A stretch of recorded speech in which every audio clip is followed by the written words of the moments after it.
Okay, so we have some incredible Torah to share on the depth and profound nature of the mitzvah mezuzah. And what we're going to do today is we're going to delve into the Machshava, the deep inner philosophy behind the essence of the mitzvah mezuzah, but we're also going to delve into the Halacha and some of the deeper Iyun sugyas of mezuzah.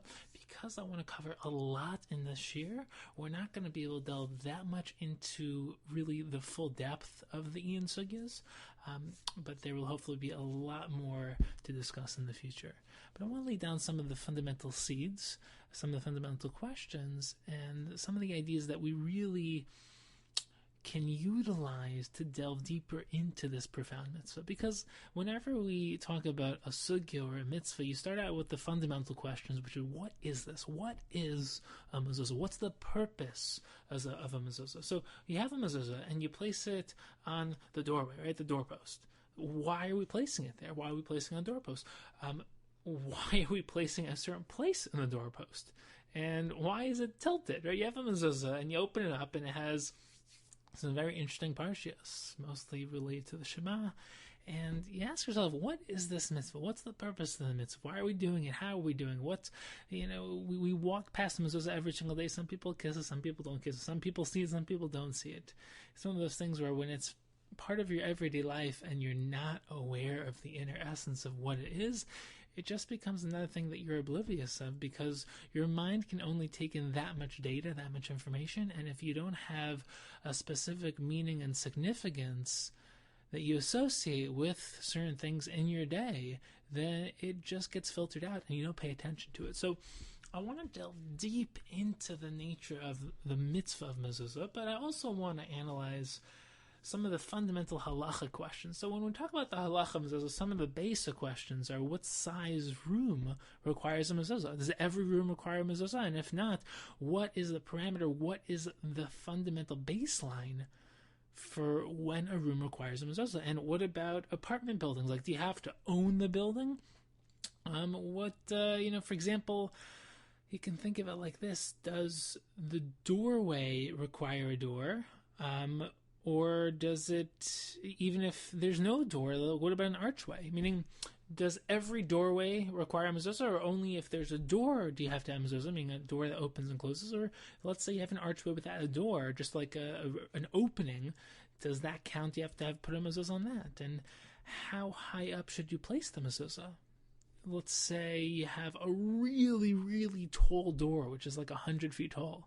Is it a certain ratio, like, a certain amount, is it based on human height? So it's always going to be a certain basic height, or is it based on the actual height of the archway or of the doorway? What type of rooms require a mezuzah? Is it only a room in your house? What about a storage room? What if no one lives there? For example, let's say it's a store or even a shul or a school. You see mezuzahs in a lot of these places. Do you require a mezuzah? And let's say it does require a mezuzah. Is it the type of requirement that requires a bracha when you put up the mezuzah or not? These are fundamental questions. It's also, what's the nature of the chiyuv of putting mezuzah up? If you don't own the property, let's say you're renting, does that create a chiyuv? And these are definitely important things to think about. What if you move? Right? If you move and you're now going to go into a new home, do you take the mezuzahs from your home, or do you leave them there? What if let's say a guy is going to be moving in, a non-Jewish person is going to be moving into the house. Do you have to leave the mezuzahs there? Are you allowed to take them? Do you have to take them? These are all important questions. And when it comes to halacha, when it comes to analyzing halachic sugyas, you want to, number one, root them in the actual sugyas and discussions in the Gemaras. And when you want to learn these sugyas in depth, you want to spend many, many, many hours analyzing the makoros, analyzing the sources, learning them in depth, and having a set limit, a set time to really focus on contemplating and analyzing and building the structure of the sugya, of the topic. But the goal of this year is the following. Number one, I want to delve into some of the more conceptual frameworks, conceptual ideas, fundamental ideas regarding mezuzah, and I want to introduce certain concepts and ideas that permeate all of the both practical and conceptual discussions of Mezosa, and through those principles and ideas of what Mezosa represents, you'll have the tools with which to apply them when learning, the Gemara Iyun, learning Gemara Iyun, learning the sugyas with the actual makoros, or delving into just the halachic shitas within the achronim, within the poskim, because tools, ideas, principles, concepts, it gives you openings, gives you gateways, it gives you the ability to approach and understand how to deepen your analysis of these topics. So we're not going to be able to delve into all of the makoros, all of the sources inside. I'm going to go through some of the more important halachic discussions afterwards when it comes to a lot of these questions. But I want to now take a little bit of a shift and frame our halachic discussion with a pretty lengthy discussion of some of the essential core concepts when it comes to Mezosa. And to do this, as we must always do, we need to ask important questions. Because what questions do is they open you up. That's why when it comes to the Seder night, it's a time of questions. Why are we asking so many questions on the Seder night? Because what a question does is it creates a gap, it creates an opening, it shows that there is a lack of understanding, and it creates a curiosity and desire to understand, to fill that gap. And very often the question is much more important than the answer, because it creates a learning process which never ends. And the goal of the question is not to answer the question, but to truly live within the question, and to have the answer become part of the process, but not conclude the process. But in order to frame and understand deep concepts, the questions actually are almost like stepping stones which guide you towards deeper understanding, because the question actually itself is a learning process, because it shows you, oh, wait a second, that's really interesting, I never thought about that. And you start actually gaining knowledge and insight from the questions themselves. So in addition to the basic halachic questions, which are always essential and always fundamental, let's take a step deeper and try to deepen our understanding of what Mezosa really is. And I want to start with a very interesting sugya. Sugya actually comes up in the Gemara in Shabbos Daf Chaf Beis Amud Aleph. And the sugya is dealing with a very interesting parallel between the Menorah and the Mezosa. And it says that the Menorah should go on the left of the doorway and the Mezosa should go on the right. And in the Gemara, there's actually initially a machlokas about which should go on the right, which should go on the left, but it's resolved, and the Menorah is supposed to go on the left, the Mezosa is supposed to go on the right. And the question is why, it's one of those things where we used to place the Menorah opposite the Mezosa in the doorway, because we used to have our Menorahs in the doorway. So what's the theme of this parallel? Why should one go on the left, one go on the right? Why don't they both go on the right? And what's the theme of Menorah? What's the theme of Mezosa? I mean, why does the Gemara seem to think it's really important that they both be in the doorway, paralleling each other, one on the right, one on the left? And also, what is the essence of Mezosa? Because it seems to be that Mezosa is very related to the oneness of Hashem. Right, the psukim in the Mezosa relate to Shema, relate to Yichud Hashem, but whenever we talk about the Mezosa, the theme of oneness, the theme of Shema, of Yichud Hashem, should be expressed in the details of Mezosa. So how is that expressed? I mean, how do we see the theme of oneness expressed in Mezosa? Especially because it seems to be the exact opposite. Because we are putting the Mezosa up on a slanted, crooked angle, and you think, well, where in Halacha, where in the essential theme of being part of Klal Yisrael, do you find the idea of crookedness? If anything, it should be the opposite. Klal Yisrael is Yashar Kel, that's Yisrael. Right? So the Mezosa should be straight. Why are we putting it up in a crooked way? So let's begin by introducing some of the essential principles and themes of Mezosa. And the best place to start is with the Rambam. The Rambam frames the essence of Mezosa, the fundamental nature of Mezosa, as something that brings an awareness of the oneness of Hashem. Right? The Rambam formulates it that when you enter a room, when you enter a new rishus, it should awaken you to the awareness of the oneness of Hashem. And his lashon is absolutely penetrating. The lashon that he uses is actually parallel to the lashon he uses by the shofar. Right? If you recall, the way the Rambam uses the mitzvah of shofar in terms of his lashon is he says that the shofar wakes you up from your stupor, from your sleep, and wakes you up to the true nature of who you are, what you're supposed to be doing. And that's the essence of Elul, is a wake-up call to really get you back into a state of true alignment with your higher self, your higher values, avodas Hashem. And that's the idea of teshuvah. It's returning to what? To your true self.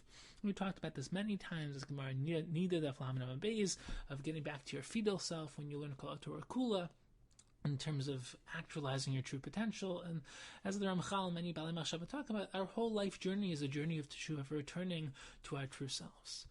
But the Rambam uses a very similar lashon when it comes to Mezuzah. And at first glance, you kind of raise your eyebrows and you say, the Mezuzah is a wake-up call? The Mezuzah is supposed to wake me up to... It's like, really? What about the Mezuzah wakes you up? But the shofar is literally like a deafening blow. It's like it's literally a wake-up call. It's almost like a trumpet. You hear it and you're like, whoa, what's going on? Something's going on. There's a physical wake-up call, and that initiates a spiritual wake-up call. But the Mezuzah is very strange, because how is that a wake-up call? There's nothing that's literally waking you up when it comes to the Mezuzah. So how are we supposed to understand that? And another interesting aspect of the Mezuzah is not only the fact that it's parallel to the shofar, where it's waking you up, but it's the underlying nature of what the Mezuzah represents. So let's try to understand what this wake-up call is, because the wake-up call is definitely much more conceptual than literal. And something is happening. The Mezuzah represents something that is happening. In order to understand that, we need to understand where we are placing the Mezuzah. The emphasis, especially in the way the Rishonim talk about the Mezuzah, the emphasis of a Mezuzah is the transition from Rishus HaRabim to Rishus HaYachid. It's transitioning from one state of reality to another. Now, what does that mean? What does that mean? So let's try to understand this. Let's try to understand this on multiple levels. On the most basic level, a Rishus HaYachid is a private establishment, and Rishus HaRabim is a public establishment. So this is important for Hilchos Shabbos, it's important for Kinyanim, it's important for many things, it's important for many aspects of transitional reality, of ownership, of conceptual categories, but there's something much more fundamental. Rishus HaRabim is a public place.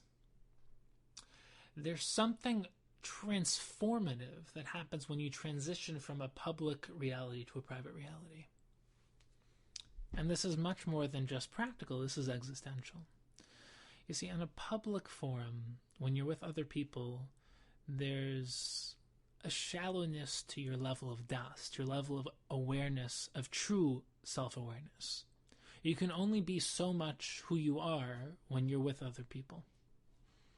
But it's when you enter into a private Rishus HaYachid that things transition. And there are multiple levels. Number one is that you are different amongst different people. You're different when you're with your Rebbe than with your friends. You're different with your friends than you are with your family, than with your parents. And maybe you're different with your siblings than with your parents. Maybe you're different with your spouse than with your friends. Maybe you're different with your kids than with your spouse. The point is that you are different amongst different scenarios, different situations. Rishus HaYachid enters you into a private reality, and you are different in private than when you are in public. But more fundamentally, you're different amongst others than you are by yourself. And this is the deep yesod of the Rambam, that the Keser Torah, that the crown of Torah is developed, built, and earned with the Torah that you learn at night. Why? Because there's different categories of Torah. There's a Torah you learn in Seder. You learn with the Chavrusa. The Torah that you learn in a shir. You listen to a Rebbe in a more public arena. But then there's the Torah of Keser Torah, which is becoming Torah, which is transformational Torah, which is where you build your das, your inner perspective, your inner reality, your inner consciousness, your inner awareness, your true value system, your true categorical system of Torah, how you actually integrate Torah into how you see the world, and that's done in private. That's done in contemplation. That's done bechidus. That's done at night when you're by yourself. It's a Torah you learn by yourself. And it's a Torah that's contemplative, that is transformational in the sense of you're dealing with ikarim and concepts that literally baffle you and bend your mind, and you have to contemplate and think about it and write it down and rewrite it down. And it's an endless process of self-awareness and true internal contemplation. The Mezuzah is the transition from that public arena of life to the private arena of life. It's a transition from the world outside to the world inside, to your outer world and your inner world, as Rav Dessler would talk about. And what that really means is also a transition on a more fundamental level in another sense, which is the transition from two-ness to oneness. Because HaKadosh Baruch Hu created a world of two-ness, as the Maharal talks about all the time. The HaKadosh Baruch Hu created the world with a base. Why?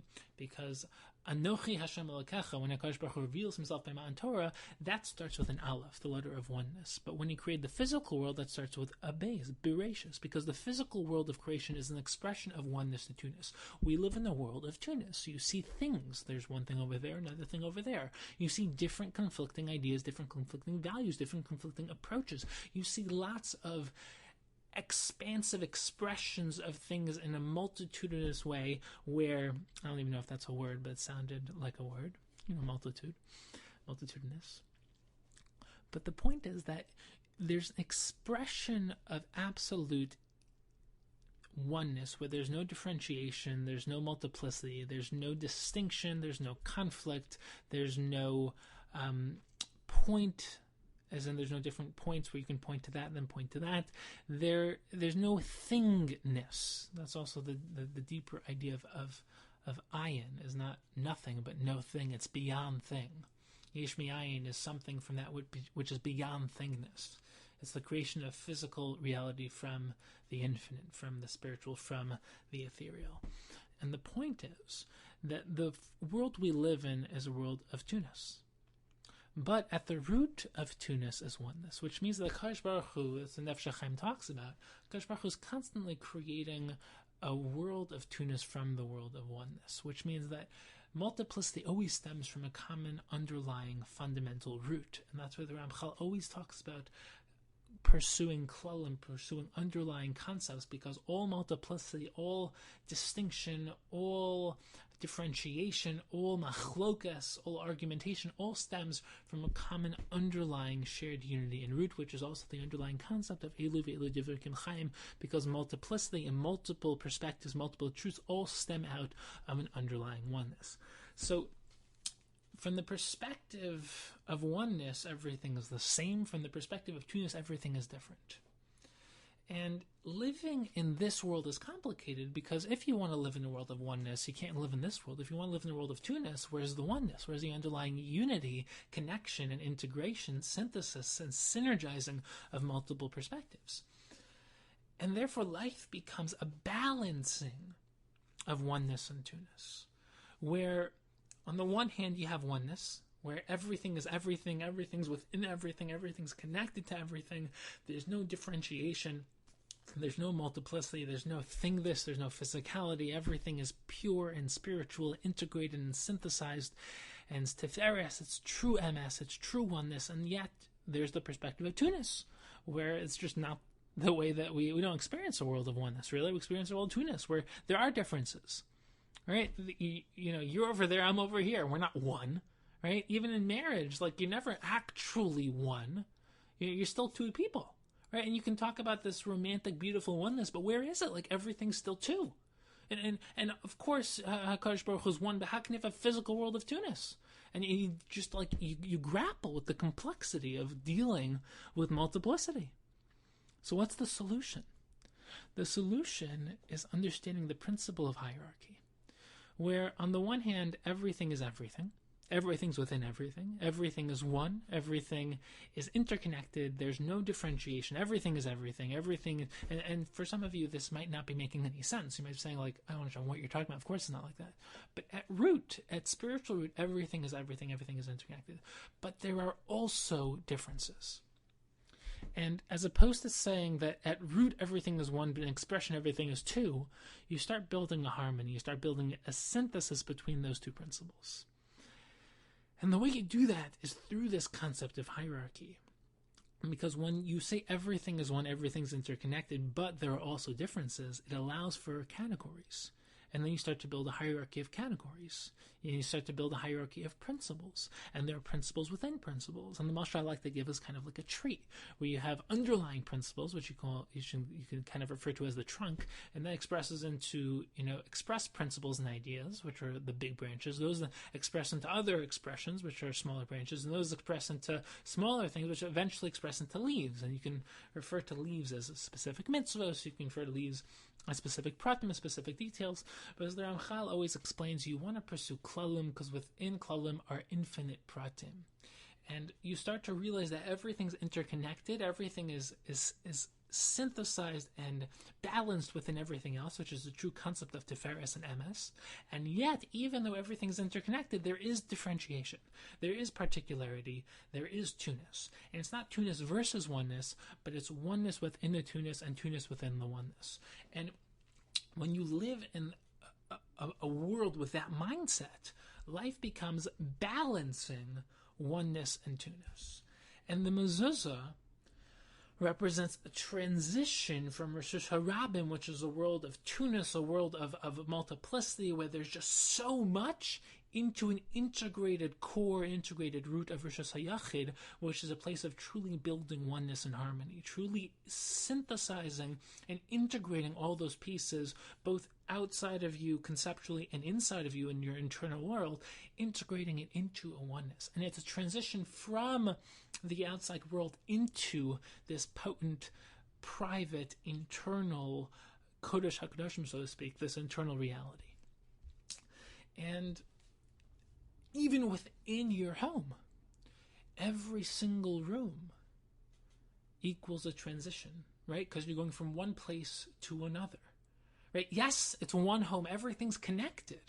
You're not denying the oneness of your home, but there's still particular. There still are different makomos. There are different places within your home, and every transition enters you into a new reality. So even though you're going from one place in your home to a different room in your home, you still are going through a transition, and that transition enters you into a new reality. And that's what the Mezuzah is. It's a reminder of the oneness at root, the oneness of Hashem, the Yichud of all of reality, and that even though you're going from one reality to another, and it seems that you're living in a world of two-ness, you're always tracing that back to a reality of oneness. And that gets at one of the most interesting details of the Mezuzah, which is that we seem to put it up in a crooked angle, right? It's, why are we putting the Mezuzah up in a crooked way? It's so strange. But this teaches an absolutely incredible idea, that the straight path is actually relative. Now, what does this mean? The Baalei Machshava talk about straightening the bent path. And they use the following analogy. That the physical world used to be like a straight path. Right? You walk down a straight path, you look back, everything's great. But after Adam HaRishon sins, the world bent. Now what does that mean? When you're walking down a straight path, you look back, you see exactly where you came from. But when the path bends, you look back, you can no longer see where you came from. You have to use intellect, you have to use memory, you have to figure out how to trace yourself back to where you came from. Before Adam HaRishon sinned, the world was luminescent. Meaning what? Meaning that you can easily, physically, experientially, and intellectually trace yourself back to Hashem. Hashem was clearly present. And he was manifest within everything. The whole physical world lit up. The way that the Gemara talks about, and the Midrash and bring this out, is that Adam had or, right? He wore katnas or. So his skin was made of light. So when you look at a light bulb, you see light. If you look very closly, you see the actual bulb. When you look at a human being, you just see flesh, right? But no, when you looked at Adam HaRishon, you didn't see flesh. You saw his self, his internal world. His guf, his physical vessel, was luminescent, was transparent. And our physical vessels are no longer transparent. They are quite opaque, and you can only now get access to that which is inside through external expression. So when you share your thoughts with someone, when you speak, when you share your facial expressions, your body language, they can see what's inside of you, but only by seeing past the surface, right? You can't see someone's thoughts. You can't see what's going on inside them. You can't see their selves, their neshama, their self, their soul, their internal world. So when Adam HaRishon sinned, the whole world became opaque and no longer easily revealed the actual ikr, the actual root. And that's the idea of a bent path, where you can no longer easily see where you came from. You have to trace yourself back. You have to straighten the bent path. It used to be a straight path, and now it's a bent path. And this idea connects to so many other topics. I have talked about this in many of the other shiurim we've given, and I spell this out quite profoundly in some of the chapters in the Sefer that just came out, the Junior to Ultimate Self. But the most important point when it comes to Mezosa is that we're looking at a bent Mezuzah, but maybe we're not. Maybe we are the ones who are bent. Which means what? That maybe straightening the bent path is not straightening the bent path, but straightening ourselves. It's transforming our perception, where we're not transforming the world, we're transforming our perception of the world. And maybe it's that, not that the Mezuzah is crooked, but the Mezuzah appears crooked because we're not looking at it right, because maybe we're crooked, and we need to realign our perception in line with the truth, instead of trying to align the truth with our perspective. Meaning we're not supposed to take the straight path and shape it to our crooked perception, but we have to reconfigure our inner paradigms. As in, a lot of people, they want to fit the truth into their worldview to make them comfortable, because they want to live the truth, but they also want to live the way they're living, so they kind of confine the truth into their current worldview. But what you're doing when you do this, you're actually destroying the truth. You're corrupting it. You are it's like trying to fit infinity into a small cup. You're just destroying infinity, as opposed to expanding the cup to embrace infinity. So the goal is to fit ourselves and our inner world into the truth, and not fit the truth into ourselves. And that's the essence of Mezuzah, is that every time you transition and you're going through a transition from one room to another, from one rishus to another, and you're living in a world of tunis, you're always reminding yourself to straighten that bent path, to build an internal sense of oneness and harmony, and a deeper worldview, a deeper perception. And it's a training, and that's the wake-up call of the Rambam. It's an internal explosion where when you're awake, when you're spiritually, existentially, and intellectually awake, then there is always this vigor, this excitement, this passion, this explosion of wow, when the ideas of Torah are impacting you. And when you see it Mezuzah, there should be that impact, that reaction, that chemical reaction of Mezuzah meets you, and you meet the Mezuzah, and just wow, it's like a shofar blowing inside of you. You get awoken to the true nature of what this world truly is. And that's the difference, by the way, between Mezuzah and Menorah. And this is very powerful. We have to preface this with some very important principles. So we've talked about this many times. It's the concept of chesed and tiferes. Three fundamental ideas that are basically the core ideas of all deeper Jewish thought. And the Maharal uses this framework to basically open up endless categories and concepts within Torah.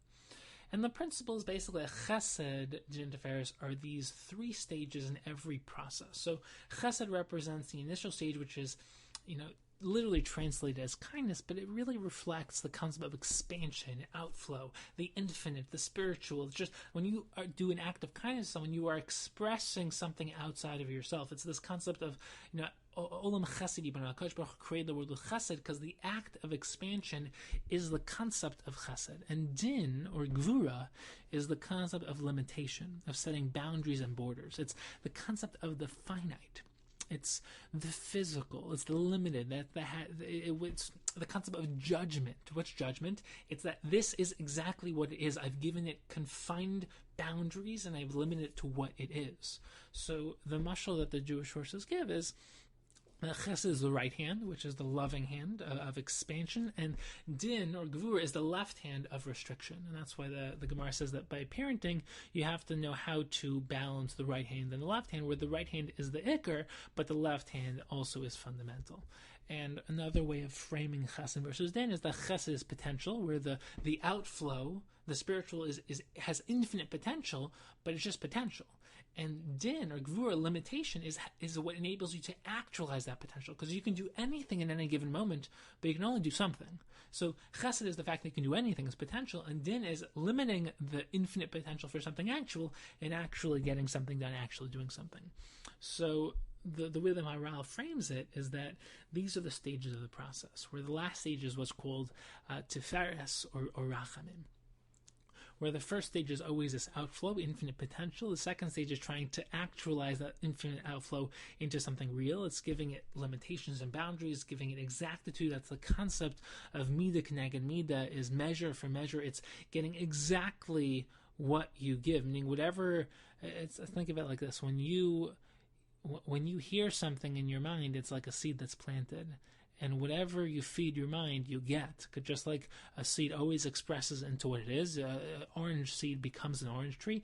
Whatever you plant into your mind, whatever you plant into the world, whatever you do, everything is Midah Keneged Midah, where it becomes whatever it is that it became. As in, whenever you limit the infinite potential of something actual, that's what it is. So when you do something, the concept of onesh, the concept of getting punished, is really just a consequence, where it's Midah Keneged Midah, you get exactly what you did. And it's the exact concept of onesh for the negative is schar for the positive. You get exactly what you are. You get exactly what you did. And you want to make sure that the din doesn't squash or squander the potential, right? Because when you limit potential, you want to do it in a way that you're maximizing the potential, but you're still getting something done. Because if you say, oh, I want to maximize the potential as much as possible, you're not going to get anything done, because you're going to say, oh, why should I do this? I could do this. Why should I? Why? And maybe I won't do this because I'll do that. And then you end up with all these theories of what you could, should, and will do, but you don't end up actually doing something. So the special power, no pun intended, because Gvura does mean power, but the special power of Gvura is that it makes potential real, but you want to make sure that you are maximizing your potential while not saying that because I want to maximize my potential. That's the problem of perfectionism, is a lot of people, they don't actually do anything because they're so obsessed with what they could do and should do, what they will do, that they don't actually end up doing anything. And that's what Tiferes is. Tiferes is the perfect balance of making sure it's not too much and not too little, that you do everything in the way that you maximize the potential, you do it in the best way possible. You know, when it comes to rain, if you have too much rain, it's a malba. You have not enough rain, you have a famine, or it's a desert. Parenting, you give too much to your kids, you spoil them. You basically, say, oh, I'm not going to give too much, I'm not going to spoil them, but then you end up, really harming your children if you don't give them enough. So you want that perfect balance when it comes to teaching. The Gemara Mesachem Daf Kuf Yud Beis Amud Aleph says that more than the calf wants to drink, the cow wants to nurse. Right? You give a child too much, whether it's quantity or quality, in terms of content. You give them too much, you're going to overwhelm them. You don't give them enough, and you're holding them back from actualizing their potential. So the idea is always finding that balance. And one of the most important principles to realize is that din, limitation and restriction, is actually chesed. Because when din is done right, it enables the chesed. Because without din, chesed is too much and it's just potential. And with din, if you have too much din, it's too limiting. But the right din, which is what Tiferes says, the right amount of din, that creates the right balance. And that's the idea when it comes to so many sugyas, especially the sugya. You have a lot of sugyas in Shas of Iker and Tafel. So giving is always the Iker. Chesed is the Iker. But the Tafel enables the Iker to survive. So there's so many sugyas in Shas where when you have a Tafel that enables the Iker, it becomes part of the Iker. Why? Because the limitation or the enabling is what allows the Iker to become real. And that was, Maral talks about how this is the ideal relationship between Yaakov and Esav didn't realize this. Esav wanted to be the Iker, but because he didn't realize the Tafel was also part of the Iker, so he rejected his role. And Chesed is not definitively good either. Chesed could be misused. We talked about how Chesed, the Torah talks about how Chesed can be used in the wrong way. The lashon the Torah uses for a form of arayas is Chesed. Why? Because Chesed is just expansion, outwards giving. But when you don't have any checks and balances, you don't have any restrictions, Chesed becomes an actual corruption of what Chesed should be, which is proper giving, and it can be used in the wrong way, given in the wrong way, and then it can actually end up with a lot of problems.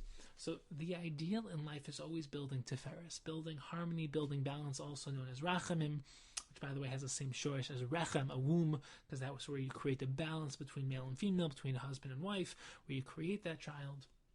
And it's also a lot of deep ideas there. We don't have time to delve so much into it, but I'll just very briefly share the concept of rachamim, of tiferes, of true harmony, true emes, is related to a couple of very important concepts. So one is pe'er.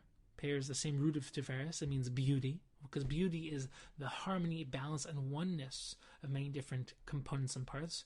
If you look at a sunset, you don't say it's a beautiful sunset because it's the sun, or because of the ocean or the sand.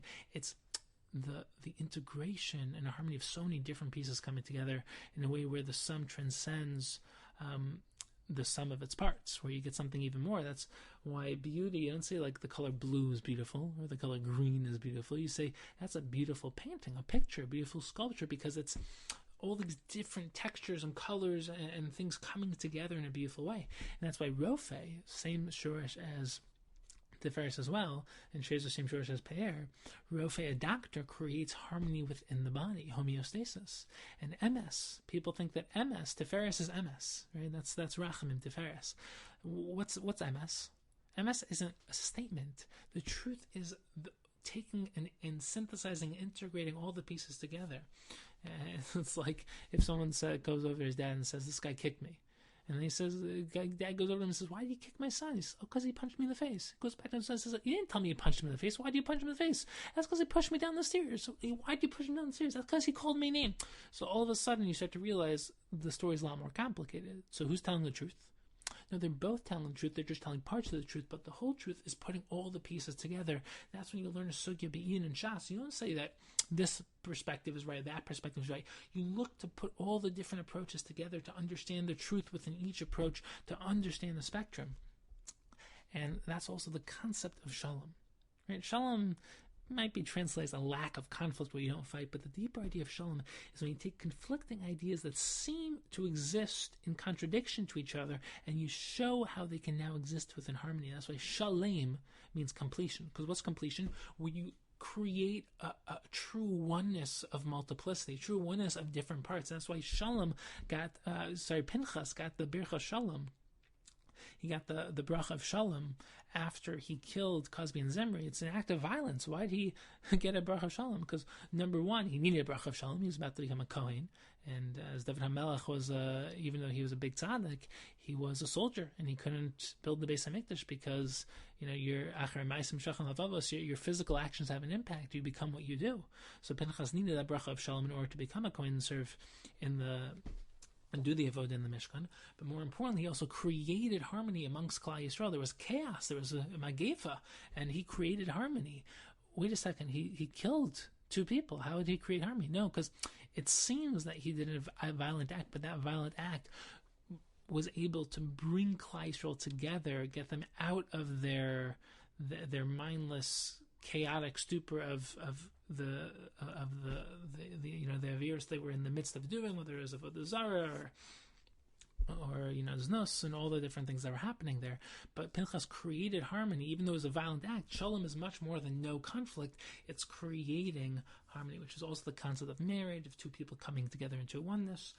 And the most difficult principle when it comes to creating oneness is knowing the balance. knowing how to create balance. And it's, the world we live in, it's difficult to live a life of balance, of true integration, true synthesis, true oneness. But when you learn how to do it, it's a very different way of life, because a lot of people, they live within choosing sides in an argument, choosing perspectives, and then once they choose a side, the other side's automatically wrong, because if they're not wrong, then what does that say about you? Of course they have to be wrong, because how are you going to be right unless they're wrong? But when you stop choosing a specific side, or at least stop thinking that by choosing a side I'm saying the other side's wrong, you can live with appreciating other perspectives, understanding other sides, other points of view, and you don't live in such a simplified world where it's either A or B, and I'm choosing A or B. It's more than A or B. It's more than A and B. It's understanding the spectrum of perspectives, understanding the truth within every perspective, and really deepening your own paradigms and perspectives so that you can live a life of higher truth. And now we move on to applying this to the sugya of the Menorah and the Mezuzah. So the principles of Chesed, Din, and Tiferes, beautiful principles, the underlying principles and midos of life. You can spend forever just learning through all the applications and depth of these three concepts. But now let's delve into it. So why is the Menorah placed opposite the Mezuzah? And what are the themes of the Menorah and the Mezuzah? And why the Mezuzah on the right and the Menorah on the left? So we talked about the themes of the Mezuzah. As the Rambam says, the Mezuzah brings an awareness of the Hashem's oneness. Whenever you enter Ruma, Nur, Shus, you remind yourself of the Yichud Hashem, his parshas of Shema, source yourself back to Hashem and his oneness, and we have to straighten the bad path. It might look crooked, but maybe we're crooked. We have to learn how to see with deeper lens, and it's about transitioning into a Rishus HaYachid, where we are building that mindset. But the Iker of the Mezuzah is entering from the Rishus HaRabim into a Rishus HaYachid. Meaning what? It's the separation from one Rishus into another, and the focus is entering the home. That's what the essence of Mezosa is, entering the home, entering the Rishus HaYachid, and the main focus is that I'm entering into a private, intimate makom where true awareness of Hashem can exist, true awareness of oneness can exist, and I'm going to integrate the multiplicity and two-ness of the outside, public arena, doing this in the privacy of my home. And it's not only the ability to do it when you have the quiet of the home, but it's the fundamental nature of the more intimate root state of our internal world is where true oneness can experientially and intellectually exist. And it's also the type of oneness-oriented Torah. Like, these ideas are the type of ideas that you can truly connect to and contemplate when you're in the privacy of your home, privacy of your room, where you're not, so to speak, in the outside realm of your consciousness, which is much more practical and analytical and detail-oriented, but you can exist within the realm of ideas and principles and concepts and truly live within that higher realm. As the Vilna Gaon explains, this is the realm of Torah which exists above time, where you ascend above time and learn these ideas in a way that's truly transformative, truly intellectual and existential and transformational, which will, as the Vilna Gaon says, it will transform the way you experience life emotionally and transform the way you live life in terms of ma'asim. That's the Vilna Gaon's famous idea of melech, how our job in life is to become a melech, which is where your moach, your internal world of higher thought, affects your leiv, affects your emotional reality, which then affects, your kaved, which is literally your liver, but it's how you express yourself into the lower part of your body in terms of how you express yourself into the world through action, which is why Bilam corrupted that concept of melech, which is living from thought affecting emotion affecting action, and he used the word kaleim to try to curse the Jewish people. Kaleim is the opposite of melech. It's the corruption, whereas opposed to expressing the higher, the infinite into the finite, it's flipping the order and saying the ikar is the finite. We're getting a little off track, but the point is that living a meditatively deep, higher, conscious, aware life of the oneness, integration, synthesis, and beauty of Torah, Tiferes is oneness, Tiferes is also Pe'er, beauty. That's the essence of Mezuzah, is transitioning into that state. And the transition is from the outside into the internal Rishus HaYachid. The Menorah is the opposite. Menorah on Hanukkah is the miracles of the world and what it represents. It teaches us how to see the miraculous within this world. And we're not going to go into now because we've given shiurim on this, but the essence of Hanukkah is the transition to Torah Sheba'al Peh, where you have to learn how to put the pieces together. Learning Gemara Be'in, learning Torah Sheba'al Peh is all about, within the complexity, within all the details, putting it together and gaining clarity from all the complexity. It's learning how to hear. The concept of hearing is putting the pieces together. It's our connection with Hashem, where we build awareness of Hashem, we build understanding, we build the clarity. Torah Sheba'al is given to us. Torah Sheba'al Peh is something we have to create, we have to build, we have to develop, we have to put the pieces together ourselves.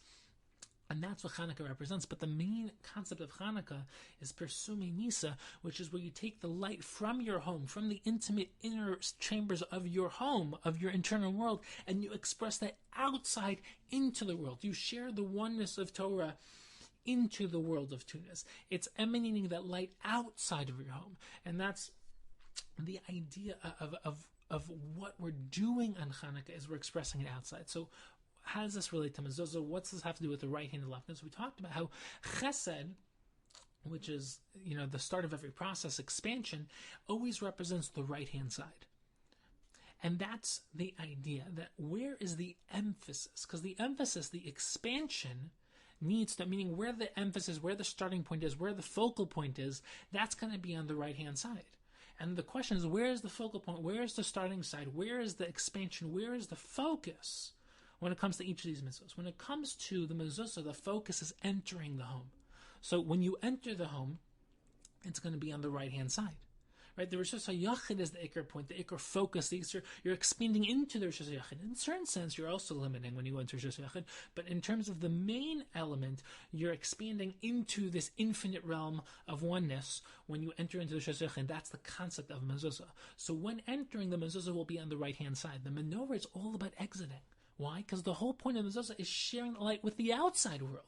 So it's about the right-hand side when exiting, which is the left-hand side when entering. So when the Gemara says the Menorah is on the left-hand side, it's really saying, no, it's on the right-hand side, but from inside. And therefore, it's on the right hand from inside, but when you're entering the room, when you're entering the house, that's going to be on the left-hand side. And that's why Mezosa is all about the privacy, the intimacy of the internal nature of your home, Rosh Hashanah, and the Menorah is the expansive nature, taking everything from the Rosh Hashanah and sharing it out, sharing that light into the world. That's why Menorah, the root of Menorah is or, right? That same concept of or. And that's why the idea of a Menorah is sharing the or Torah is also or, Torah, or Raisa, the light of Torah, sharing that light of Torah with the world. And the idea is not only for Hanukkah, but it's that we continue what we started on Hanukkah throughout the year, and that's really our goal in the world, is to build that light internally and share it outside. So now what we're going to do, now that we've built some extraordinarily deep ideas when it comes to Mezosa, we're going to delve into some of the Halacha, some of the Lamdas. And again, this is something we can spend many, many shiurim doing. It's something which requires a lot more than just the second half of one shiur. But the frame of these shiurim is to build some paradigms, build concepts, build ideas, and show how it sheds light on a lot of the fundamental questions in the sugyas that come up. So let's start with some of the basic questions when it comes to Mezosa. So one of the basic questions, what size should the room be when it comes to the chiyuv, the requirement of a mezuzah? So the Gemara talks about the chiyuv of being daled by daled amos, 4 by 4 amos. And the Rambam talks about this in terms of one of the basic questions is, does it have to actually be 4 by 4, or does it have to have 16 amos in all? Right? Meaning, does it have to be, are we talking about the total area, or are we talking about a specific amount 4 by 4? And what's the idea of 4 by 4? So let's deepen this a little bit. The Maharal talks about this. And the Maharal talks about the nature of the Daled. Right? Daled is 4, and the Gematria 4, and it's also the number of Tunis. So what's the idea? The idea is that, first of all, how is Daled the number of Tunis? So 4, there are 4 seasons. So there's 4 sides in the square frame. The Daled has perpendicular lines, right? 2 lines crossing each other at a 9-degree angle. And the Maharal explains that the Daled is the nature, it's the number of finite boundaries. So Beis is the letter of Tunis, but Daled represents the concept of boundaries. And in addition to, it's also the 4 directions on the compass, but the concept is Dalet represents physical space, right? And if you want a really deep idea about this, the Rashi brings down the famous Ma'amar Chazal that HaKadosh Baruch Hu created the world with a Hey and a Yud. What's that idea? What's the Hey and the Yud? So if you think about it, a Hey is a Dalet with a Yud in it. A Yud, without getting into all details because this requires a whole share in itself, but a Yud is the smallest letter in Aleph Beis. It's a spark. It's literally a spark. That's why 10 is a very deep number in Jewish thought, in many different ways. But Yud is a spark. It's a spark of the infinite.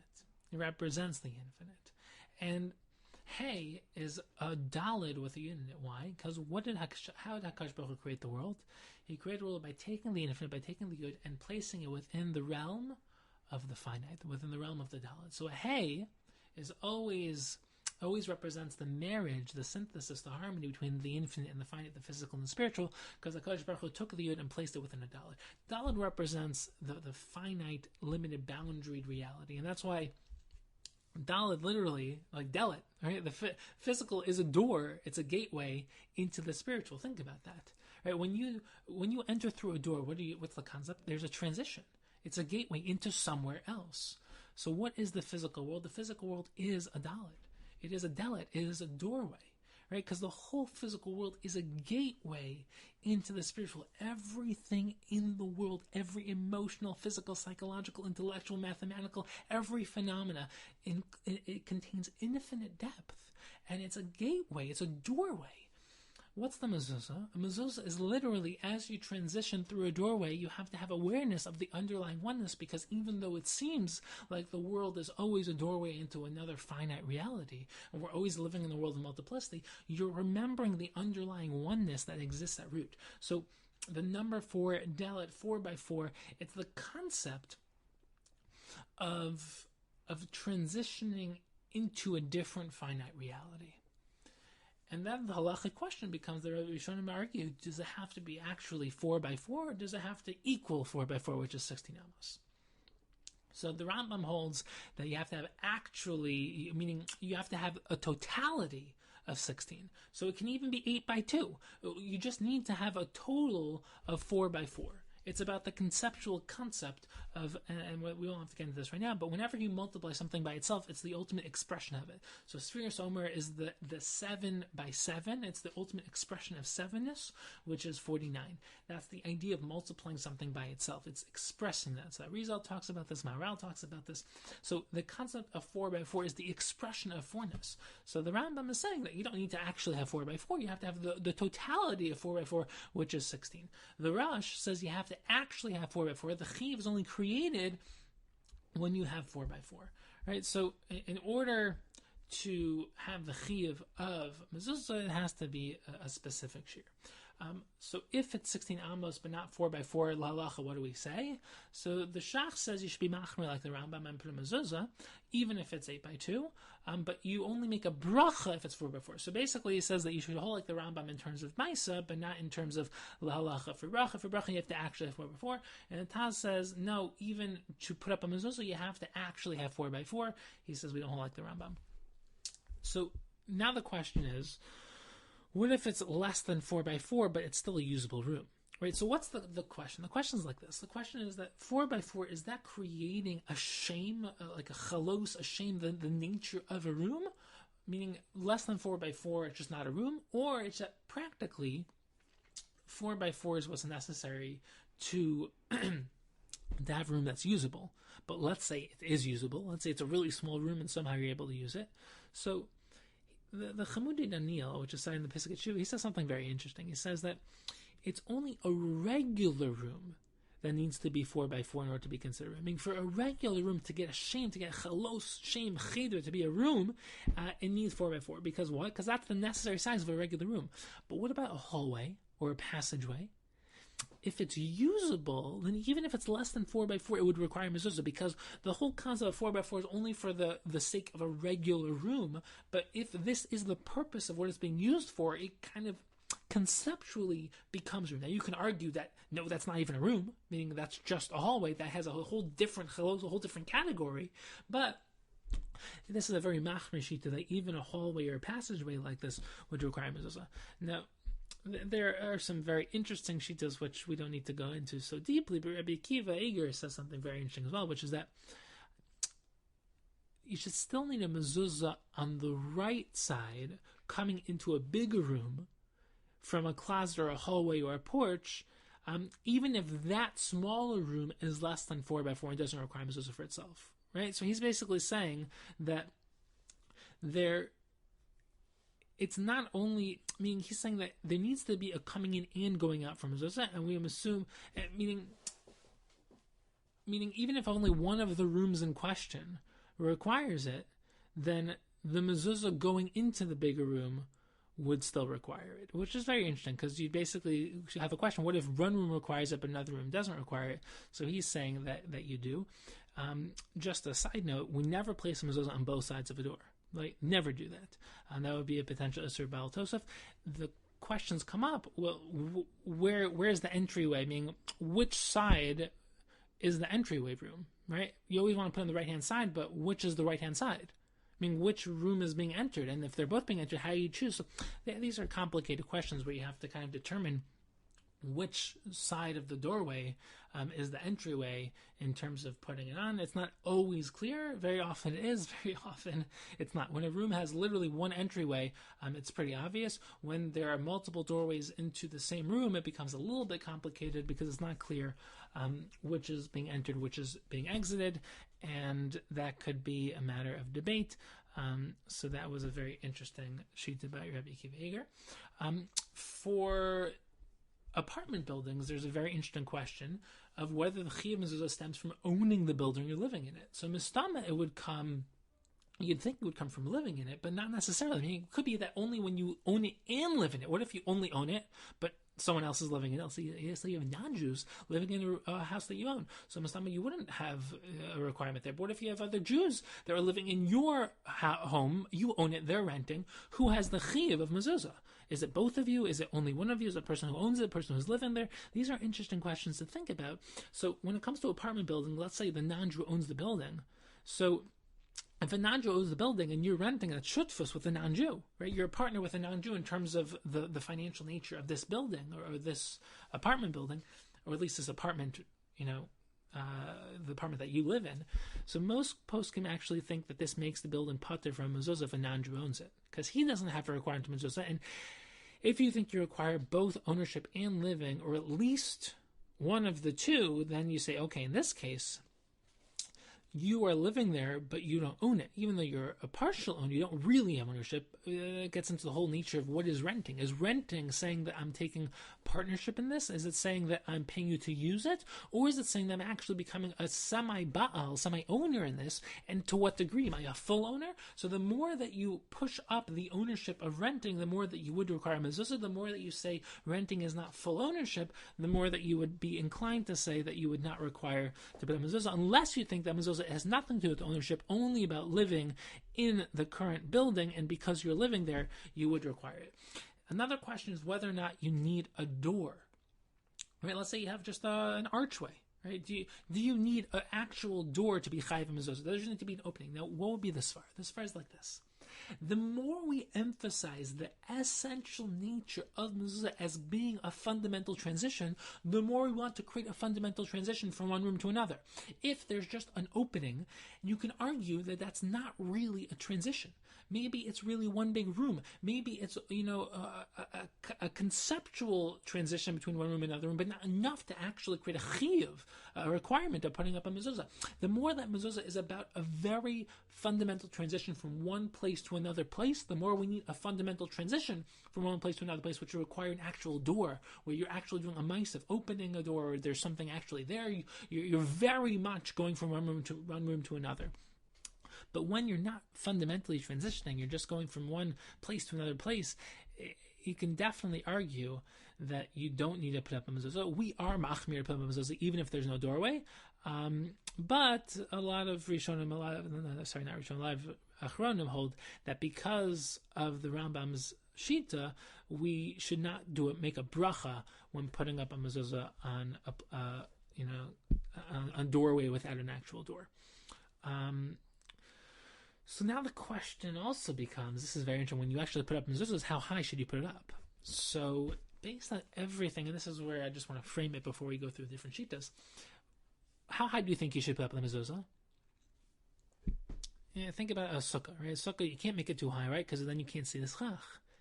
Why, who cares about seeing the schach? The essential nature of, and the essential mitzvah, the ikr mitzvah of the sukkah is the schach. It's the same root of sukkah, is schach. And we've given shirim on this in terms of the essential nature of the schach, and the whole idea of having transparent schach, of learning how to see past the surface.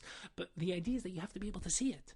And the whole idea of the mezuzah, the wake-up call, is coming in touch with it, coming in contact with the mezuzah, seeing the mezuzah, not just having it there. It's something that you have to have a re'iyah, you have to see the mezuzah in order to truly be mekayim what the Rambam is talking about when he says the wake-up call, all the ideas we talked about, you have to literally see. You can't just say, I'm going through a doorway and I put up a mezuzah. You have to see the mezuzah. So in order to see the mezuzah, where should it be?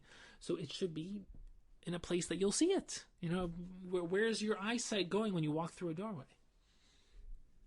So the Shulchan Aruch says that it should be by the upper third of the doorway. It should be placed on the bottom of the upper third of the doorway. And if it's placed too high, like on the top tefach, or too low on the below the upper third, you're not yotze. Why? Because you have to see it. So what's this idea? The idea is basically being shoulder length, right? When you walk, you kind of like have this general vision, straight around shoulder length. Now here's the kasha, here's the shaila, here's the question. What if the door is very tall? So the Yerushalmi says you should place it on the shoulder height. Meaning, it doesn't matter how tall the door is. It's not about the upper third for the sake of the upper third. It's about the upper third because that's about shoulder length. But if the upper third is so way above shoulder length, it doesn't matter. You don't still do the upper third of that door. You put it based on your actual height, on the average height, average shoulder length. So the question some people ask is, does this go against the third? Does this go against the shita of the Shulchan Aruch, which is based on the Gemara in the Bavli? So we have some different shitas in the Achronim, but the Chazon Ish is basically saying, no. The reason the Talmud Bavli, the reason the regular Gemara Bavli and the Shulchan Aruch said the upper third is because they're talking about a regular doorway, which is shoulder height, and it's always about shoulder height. The reason why they gave that shear, that amount, is just to clarify where shoulder height is. But if the door is so tall, you're still gonna, even the Gemara Bavli and even the Shulchan Aruch would agree that would be shoulder height. And the Yerushalmi just happens to be talking about a really tall door, and that's just a different situation. So now another question is, which rooms require mezuzah? So if you think about it, which rooms should require mezuzah? So you can say every room requires a mezuzah, but based on what we've been saying, which room should require mezuzah? Only rooms in a place that you live. Meaning what? In your bias, in your Rosh Hashanah. Because what's the Rosh Hashanah? It's the Rosh Hashanah is supposed to be your home. So any place that's part of your home, a place that you live, should require mezuzah. So what about a storage room? So Shulchan Aruch says a storage room requires mezuzah, but only if it's part of your house. Right? So if it's a garage, but it's part of your house conceptually, then it requires a mezuzah. But if it's somewhere like in a separate location, like on a highway, a storage area somewhere else, so no one lives there. So it doesn't require mezuzah, because what's the whole point? The point is entering into your Rosh Hashanah. If it's not part of your Rosh Hashanah, it doesn't really require mezuzah. What about a shul or base medrash? So this becomes very interesting, because on the one hand, you'd say that, first of all, you say, like, of course it should require mezuzah, because, like, why wouldn't it? But think about it. No one lives there. So if we hold that the only way to have a true chiyuv of mezuzah is if someone lives there, no one's living there. It's not a shasayachid. So in general, the poskim say that we basically hold that you still put up mezuzah both out of bracha. So not everyone holds this way, and then when it comes to base medrash, there is machlokas. Right? Some think that you really do require mezuzah because it's like a dira, because you're allowed to eat there, you're allowed to sleep there. Now, it doesn't mean that people do it, that you're allowed to do it. But some people say it doesn't require mezuzah because it's not really a dira. So the debate is based on what is considered a place of a truly being a dira, truly being a Rosh Hashanah, truly fulfilling the essential nature of what a mezuzah is supposed to be doing. So many hold that you put up a mezuzah without bracha. So some might hold you do it with a bracha. When it comes to a chanus, when it comes to a store, once again, no one lives there. Right? You're patur from putting up mezuzah. When it comes to an office building, again, it's only a dir asarai, and you don't live there at night. We hold that you do put up a bracha. We do hold that you do put up a mezuzah. In general, we most agree that you put up a mezuzah without a bracha because no one's actually living there. Some poskim say that if it's really difficult to put up mezuzah, you can rely on the opinion that since it's only like a regular store and no one's living there, then you're patur from putting up a mezuzah. Here is also an interesting question. What if you are moving, right? So what if you had a mezuzah in your house or an apartment and you're moving, you got a job, whatever, you're getting married, whatever it is, and you are moving and you have a question. What's your question? What should you do with your mezuzahs? So think about it. What should you do with your mezuzahs? Does the house still require a mezuzah? Let's think about it in multiple stages. Number one, let's say no one's living there, right? You were living there and then no one's living there. Does the house require mezuzahs? Why would it? And let's say someone else is moving in. Well, if it's a Jew, then, should you be taking your mezuzahs and leave it so that they don't have mezuzah when they come? If it's a non-Jew, it should be pretty obvious you should take them. But the question really comes down to a couple things. Number one, are you ever allowed to take mezuzahs down? Is that a problem? Number two, if you are taking it down, do you have to make sure that the other mezuzahs are going to be put up, or is that not your responsibility? Number three is, if you have to keep them up, should you get paid for them? Right? Let's say you have to keep them up because if Jews are coming and moving in, you have to make sure that the house doesn't lose its status of having mezuzahs up. So should you get paid? Mezuzahs cost money. It's not easy to make a mezuzah. It's definitely it could cost a lot of money. I mean, Baruch Hashem nowadays doesn't cost that much money. It's definitely affordable, but it costs money. So should you get compensated for that? And if non-Jew, let's say you don't know who's moving in, what should you do? So in general, the basic halacha is that if Jews are moving in, if you know Jews are moving in, you should leave the mezuzahs for them. You don't have to leave the actual, fancy boxes around them, but you should leave the actual scrolls. You shouldn't take it because we don't want to uproot the mezuzah from its place because there's going to be a chiyuv for the mezuzah in this home. So why should you create a situation where you're taking away the fulfillment of the mezuzah when it's already being fulfilled? I mean, it's not that there will be a chiyuv, it's that there's currently a chiyuv, and then all of a sudden, the second that you leave, there's a new chiyuv. So you can say that maybe in that transition, since there was no chiyuv, in that moment of transition, I don't have to leave it. But the way that most understand it, in terms of at least halacha l'maisa, is that on the practical level and fundamental level, the mitzvah continues, and therefore you shouldn't uproot the fulfillment, uproot the mezuzah from its place because there's still a need for it. Now, if goyim are moving in, or if you don't know if Jews are moving in, especially when it comes to apartments, you don't really take care of the transition, you just leave, your lease is up, then you should take the mezuzah with you. And as far as basically, number one, you have a right to them, you paid for them. Number two is that you don't know if Jews are going to be moving in, so there's no reason to say I should keep them there. And number three is that if non-Jews move in, then they're going to throw them out. They're not going to, put them in Geniza. They're going to throw them out, and it's going to be a tremendous bizayon to the Shem Hashem. And also, they shouldn't have them. Period. Like, it's just not appropriate for it to be in their rishos. So, if Jews are moving in, so what should you do? So we said you should keep them there. The Rambam says you are allowed to charge the incoming Jews for the mezuzah because they're yours. You're not allowed to. You're not allowed to take them because it's not right. They also have a chiyuv of mezuzah, so you should keep the mezuzahs in place. But you still paid for them. You don't need to lose money because of it, so that you should be compensated. And also, here's where it gets interesting. If the landlord, let's say it's an apartment, and the landlord is painting the apartment before the incoming tenant, so of course you can take it off for the painting because you don't want it to get ruined. But once you can take them off because you don't want it to get ruined, you don't need to put it back on afterwards, even if Jews are coming in. Meaning, if the mezuzahs are there, you have to keep them there for the Jews. If it's a non-Jew, you take them off.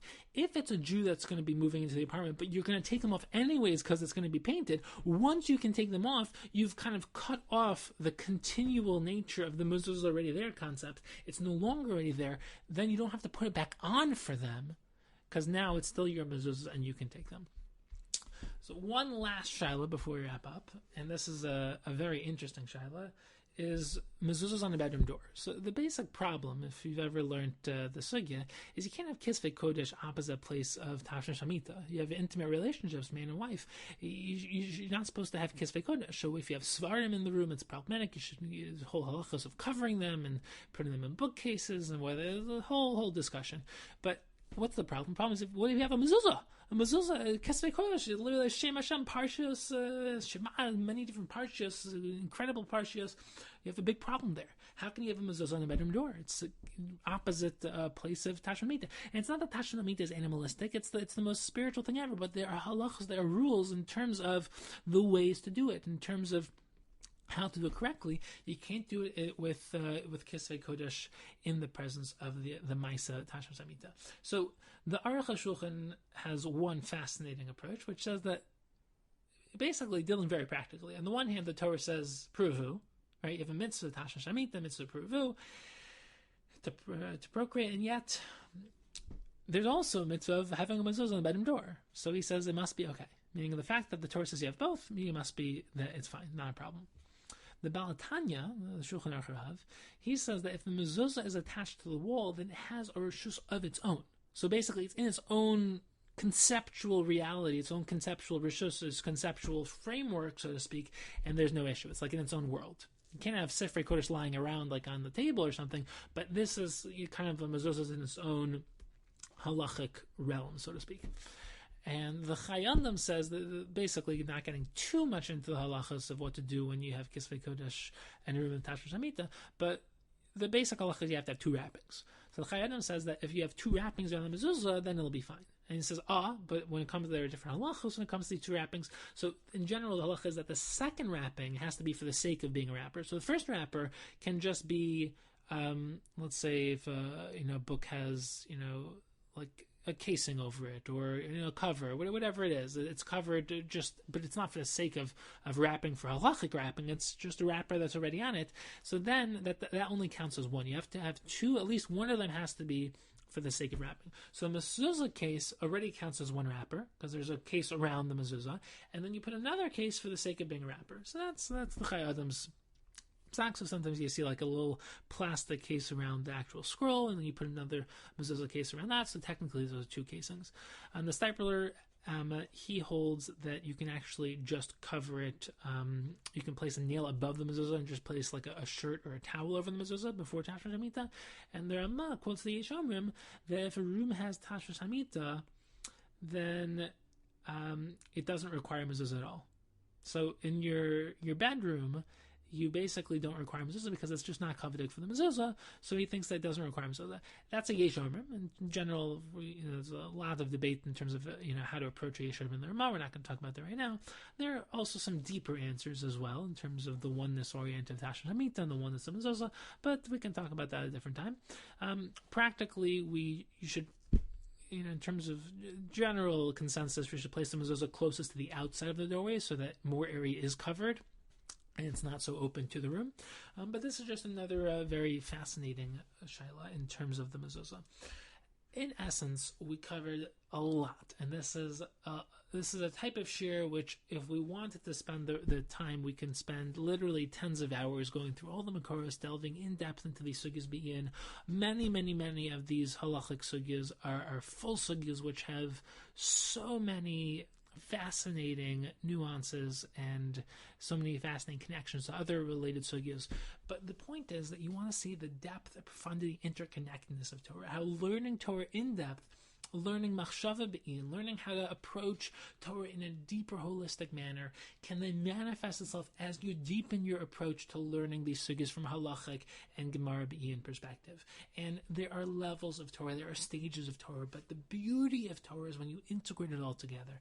So we should be zocheh to not only learn this Torah, but live this Torah. When we transition from the outside world into our homes, we open ourselves up into the realm of oneness, and we really commit a seder at least once a day or once a week to truly internal self-contemplation, to truly delve into the oneness of ourselves, of Akash Baruch Hu, of the world, and truly build that harmony and oneness inside of our And we should be inspired to also expand the light outwards, like Hanukkah teaches us, to really share that wisdom, light, and oneness with the world, with the people in our lives, to make an impact, to think about ways that we can impact others. And the greatest way to impact others is to start by impacting ourselves, and to continue growing and striving and truly seeing the oneness within the world. And we should all be zocha to not be shocked by the Rambam who says that Mezuzah is a wake-up call, and say, what do you mean, how is it a wake-up call? I'm just seeing it. But learn that ideas transform the way we see and experience all aspects of this world. And when we really are in touch with the depth and wisdom of Torah, everything is a wake-up call, and the Mezuzah becomes the ultimate wake-up call to the oneness of the world, the oneness of reality, the oneness of HaKadosh Baruch Hu, the oneness of Torah. And we learn to realign ourselves and say, maybe the Mezuzah isn't crooked, maybe I'm a little crooked, maybe I have to align myself with the truth a little more. And we should be inspired to live lives of emes, to continue to grow and strive, and to become our ultimate selves.